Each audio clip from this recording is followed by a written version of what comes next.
تازہ ترین ویڈیوز کے لیے چینل کو سبسکرائب کر کے بیل آئیکن اور آل نوٹیفیکیشن پر کلک کریں تاکہ آپ کو ملے ہر اپڈیٹ سب سے پہلے۔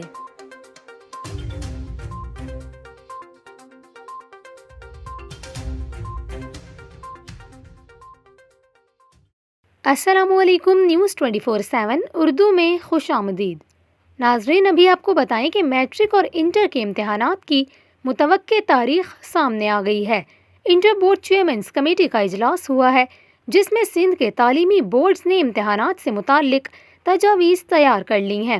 محکمہ تعلیم کا کہنا ہے کہ سندھ میں میٹرک کے امتحانات 20 مئی جبکہ انٹر کے امتحانات 10 جون سے ہوں گے۔ 23 جنوری کو محکمہ تعلیم سندھ کی اسٹیئرنگ کمیٹی کے اجلاس میں اس فیصلے کی توثیق کی جائے گی۔ اجلاس میں فیصلہ کیا گیا کہ ملٹیپل چوائس سوالات کے بجائے پرانے فارمیٹ پر ہی امتحانات لیے جائیں گے۔ امتحانات کے نتائج 90 دن میں تیار کیے جائیں گے، جبکہ امتحانات کے دوران SOPs پر عمل درآمد کے لیے ضلعی انتظامیہ کی مدد حاصل کی جائے گی۔